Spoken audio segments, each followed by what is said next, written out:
L'étiquette théorie du complot et les termes comme fake news sont de plus en plus utilisés dans toutes les formes de médias.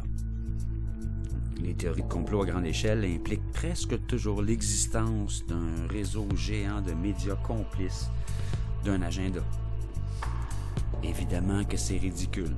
Nos médias ne sont pas biaisés, n'ont pas d'agenda, et les nouvelles qui nous passent sont objectives et impartiales.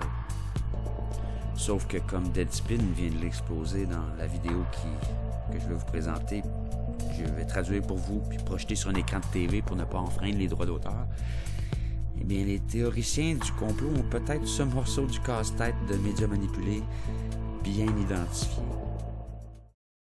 We are extremely proud of the quality, balanced journalism that CBS 4 News produces. But we are concerned about the trouble and trend of irresponsible, one-sided news stories plaguing our country. The sharing of biased and false news has become all too common on social media. More alarming, some media outlets publish these same fake stories without checking facts first. The sharing of biased and false news has become all too common on social media. More alarming, some media outlets publish these same fake stories without checking facts first. Unfortunately, some members of the media use their platforms to push their own personal bias and agenda to control exactly what people think. And this is extremely dangerous to our democracy. This is extremely dangerous to our democracy. This is extremely dangerous to our democracy. This is extremely dangerous to our democracy. This is extremely dangerous to our democracy. This is extremely dangerous to our democracy. This is extremely dangerous to our democracy. This is extremely dangerous to our democracy. This is extremely dangerous to our democracy. This is extremely dangerous to our democracy. This is extremely dangerous to our democracy. This is extremely dangerous to our democracy. This is extremely dangerous to our democracy. This is extremely dangerous to our democracy. This is extremely dangerous to our democracy. This is extremely dangerous to our democracy. La compagnie qui imposait des scripts de mauvaise information ou de propagande pro-Trump pure et simple se nomme Sinclair. On n'a jamais entendu parler d'elle, mais elle rejoint plus du tiers des résidences aux États-Unis à travers son réseau national de chaînes de télé locales. Et elle vise à devenir encore plus grande avec une offre de 4 milliards de dollars pour acheter Tribune Media, dont elle attend l'approbation. Apparemment, on peut tout s'acheter avec l'argent, même la vérité qu'on souhaite.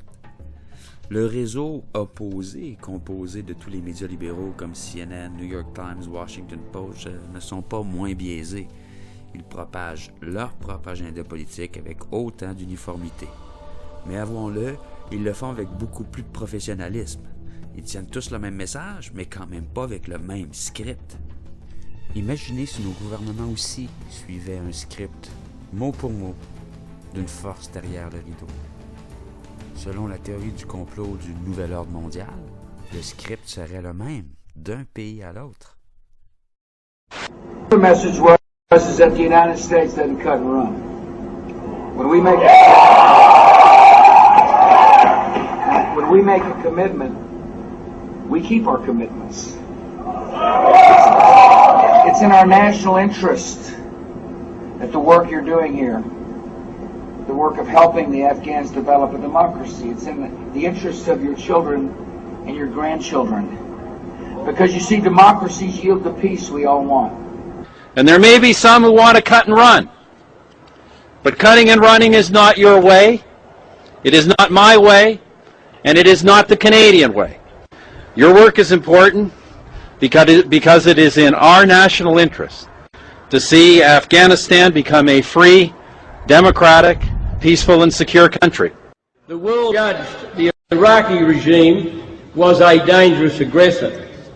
In the interest of world peace and regional security, the community of nations required Iraq to surrender its offensive arsenal, its chemical and biological weapons, and abandon its nuclear weapons program.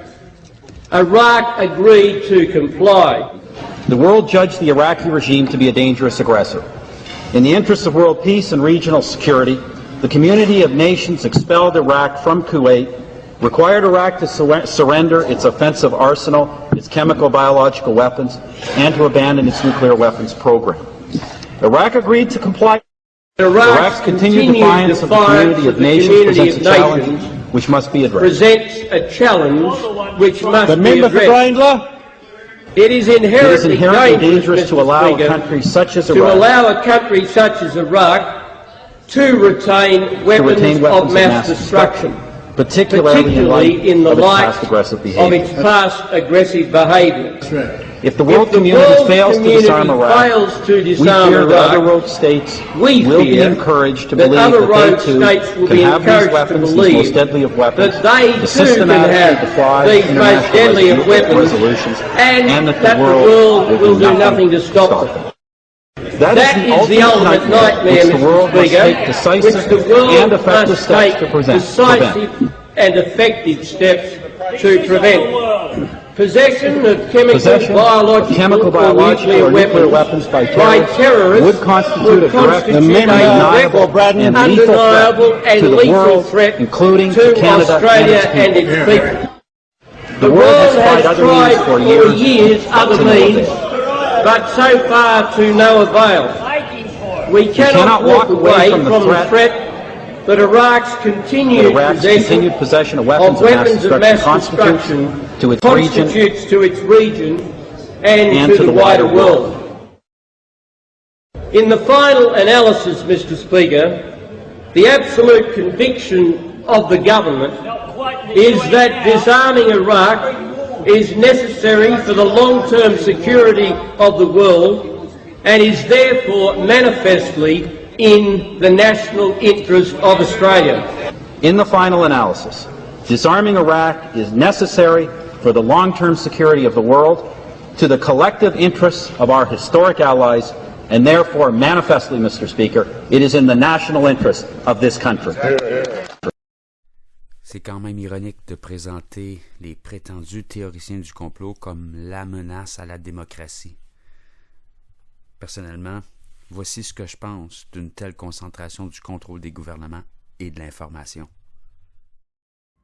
And this is extremely dangerous to our democracy. This is extremely dangerous to our democracy. This is extremely dangerous to our democracy. This is extremely dangerous to our democracy. This is extremely dangerous to our democracy. This is extremely dangerous to our democracy. This is extremely dangerous to our democracy. This is extremely dangerous to our democracy. This is extremely dangerous to our democracy. This is extremely dangerous to our democracy. This is extremely dangerous to our democracy. This is extremely dangerous to our democracy. This is extremely dangerous to our democracy. This is extremely dangerous to our democracy. This is extremely dangerous to our democracy. This is extremely dangerous to our democracy.